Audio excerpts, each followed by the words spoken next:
Beef, and it is my great privilege to be the principal here at Blessed Trinity Catholic School. It is also my pleasure to formally welcome you to the 2023 8th grade graduation ceremony.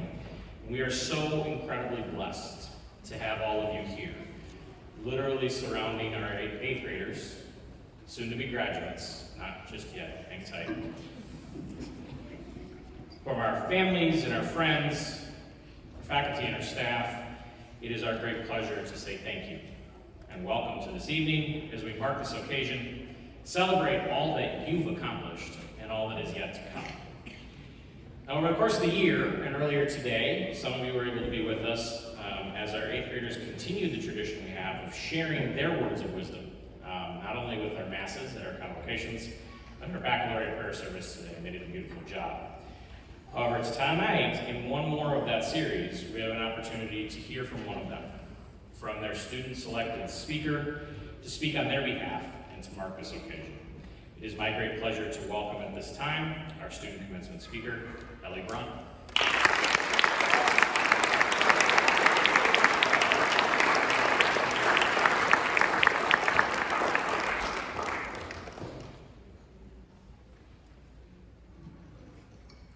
Good evening, and thank you, Mr. O'Keefe, and welcome to the class of 2023 graduation ceremony in Mass.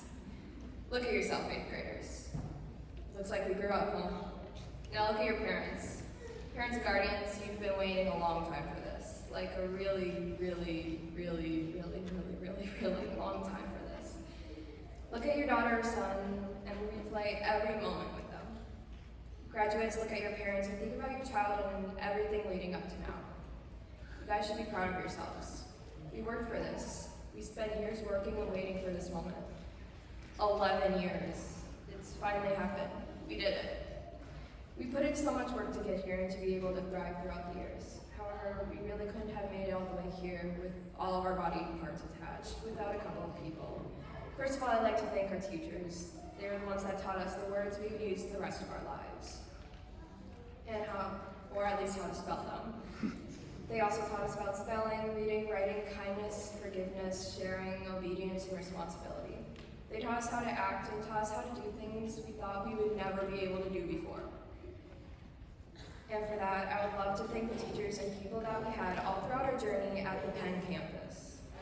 You guys were the next part of our foundation to our success after we left our parents' arms.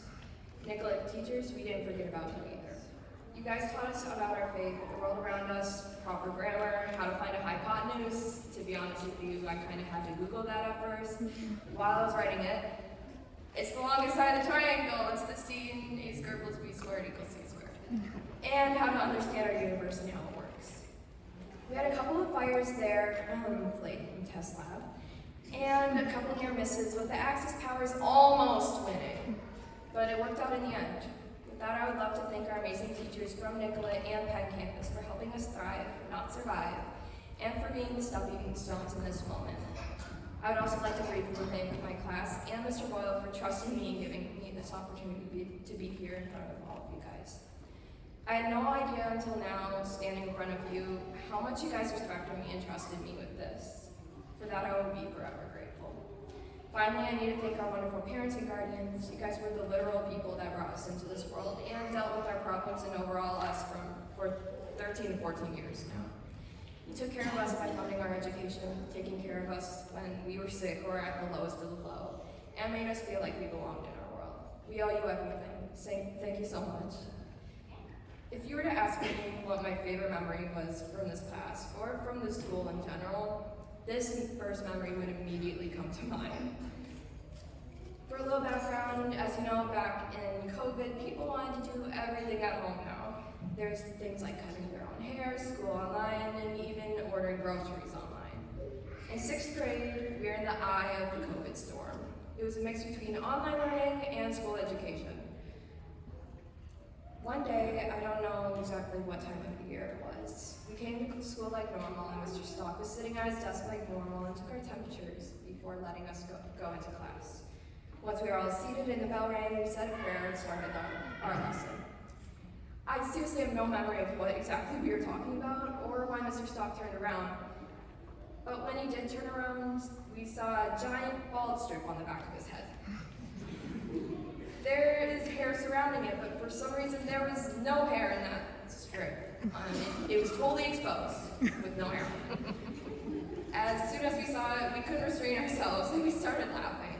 It was probably the time where I laughed the hardest the entire time I've been at BT.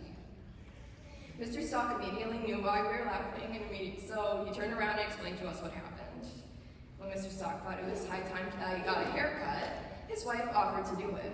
She forgot the guard on the razor blade, and she used to cut his hair, and in result, there was one big bald strip that was born on the back of his head. Before his wife noticed that she had not put on the guard for a while, he just kind of had a strip on the back of his head that had no hair. Another memory that will probably always stick with me and make me laugh was actually just from a couple weeks back. For our 8th grade play, we did the Addams Family. We did an amazing job, and I'm really proud of my class. To be honest, we were a complete mess for a couple of months that we had. And we finally pulled together within 2 to 3 weeks of the play's performance. I don't know how we did it. One thing that I'll always remember and love, and that I wish we had videotaped, was all the bloopers and mistakes we made during the play practices, and even during the play.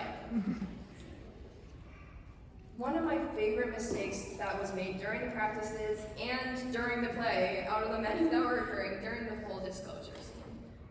Leo's line, when he was supposed to get mad, was, "I did not raise my son to date a girl who walks around Central Park with a crossbow," or something like that.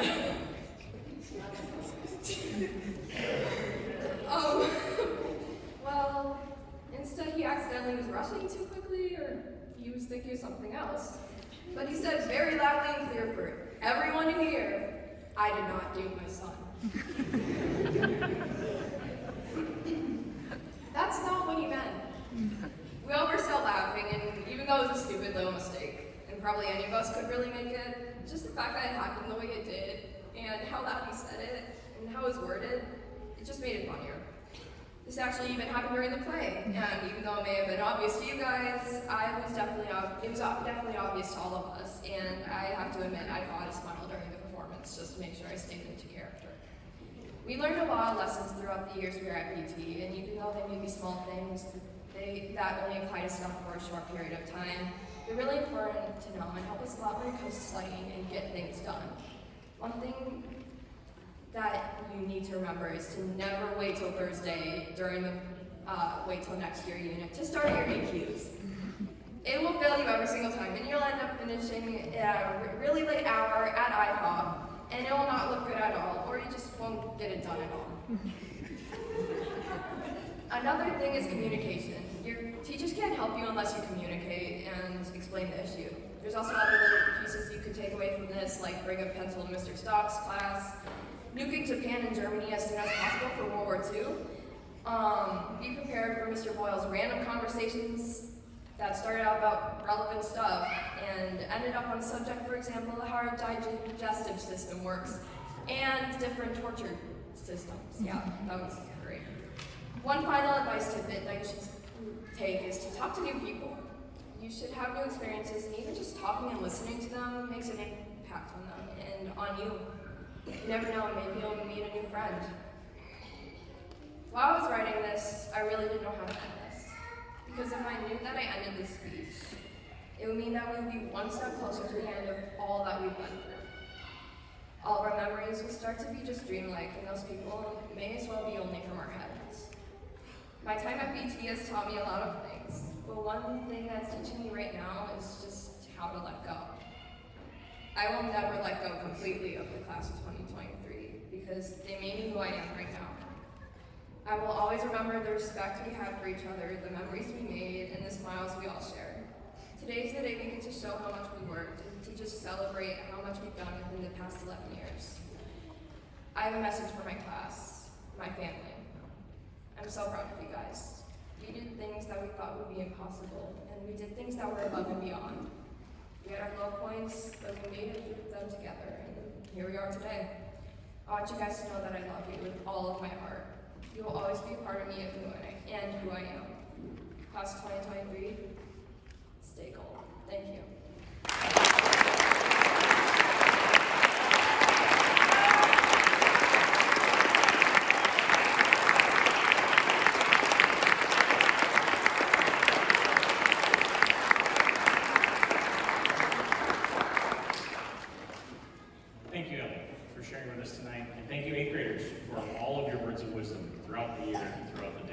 are so grateful. I think some of you have heard the story, but there is not an amount of money you could have paid me to do that when I was your age. So we are incredibly in awe of all that you do. Another tradition that started several years ago was the opportunity for our 8th graders to invite and elect a member of the staff to mark the occasion with their words. I don't know if it's just because this is always the way the vote is going, or they always just want to make sure he has a chance to live out what he makes them do. But once again tonight, it is my pleasure to introduce our student-selected faculty speaker, Mr. Jeff Boyle.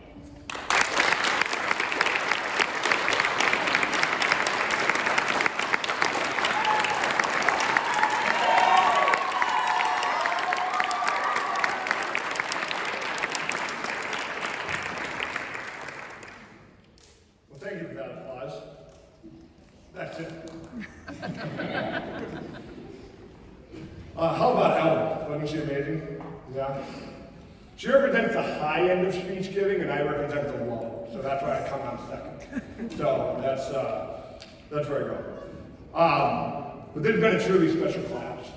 And I say this mainly because this class was as comfortable in their own shoes as any class I've ever had. And they knew who they were. They owned it. And it really made teaching and being around them so much fun. They engaged in projects, got involved in field trips, and put on one of the best plays we've seen in a while in the Adams family. They did this, as Teddy Roosevelt put it, by daring mighty things and winning glorious triumphs, even though checkered by failure, and not living in the gray twilight that knows neither victory nor defeat. Far beyond any grade or what an adjective or adverb is or how osmosis works, I don't know that. They built skills and set examples that will far outlive their time in our hallways and serve them well in whatever walk of life they choose to go into. Your 8th graders always worked hard. You strove to better yourself in your years here and to prepare for the next chapter of your life. Those skills of self-discipline, hard work, and courage will make the difference and set you apart. Remember, success is never solely defined by your accomplishments, 8th graders, but also by the relationships you build along the way. So stay focused, work hard, and never forget to be kind. Throughout the school year, we asked a lot of our students, so it would be hypocritical of me to push my student to dare mighty things if I don't follow suit. Last year for this speech, I sang, but I will spare you that this year. Instead, as your English teacher, I wrote a poem for you. And I titled it, Leaving BT Beyond the Veil. It is a celebration of and a goodbye to all. So without further ado, some have been here for 11 years and laughed their laughs and shed their tears. Others joined along the way, came together this year and put on a play. They traversed their way from pen to here, and along the way made friends dear, giving their talent to band and sports, and even taking a field trip downtown to court. There were times I wondered about this crew, when they would laugh at an odd thing or two. A character might die in a book we read, and they didn't cry, but laughed instead. They shared their wisdom every week at Mass, and studied hard inside and out on the grass. Making class fun was their best feature, even when one vomited on a teacher.